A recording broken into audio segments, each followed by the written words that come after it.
प्रभू श्री रामांचा सोहळा रामनवमीच्या दिवशी का घेतला नाही असं अभिजित बिचुकले यांनी विचारलेलं आहे.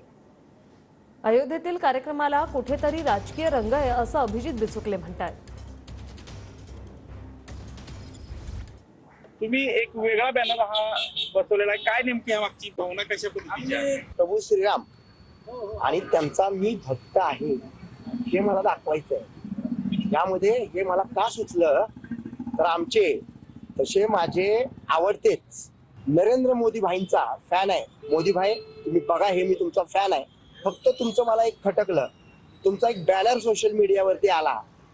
प्रभू श्री रामचंद्रांना तुम्ही छोट्या बाळाच्या रूपात दाखवलं आणि त्याचं बोट धरून तुम्ही मंदिराकडे चाललाय. म्हणजे तुम्ही प्रभू रामचंद्राचे बाप आहात असं तुम्हाला सुचवायचं होतं. मी सगळ्यांना झुकवू शकतो.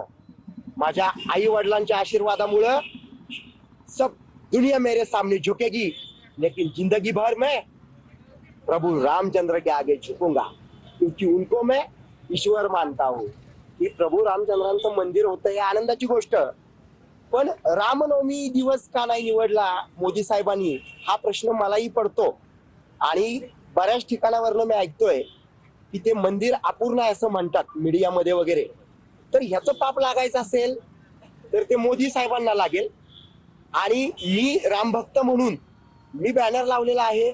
मी प्रभू रामचंद्रांचा भक्त आहे, देशाला मानतो, तर त्याचं पुण्य मला लाभेल. ह्या कार्यक्रमाला कुठं ना कुठं राजकीय रंग आहे. मला राजकारणाचं घेणं देणं नाहीये. माझे प्रभू रामचंद्र जर अयोध्येमध्ये येत असतील तर I am always ready to welcome my God प्रभू रामचंद्र. कॅमेरामन तुषार जाधव सह संतोष नारोडे, TV9 मराठी, सातारा.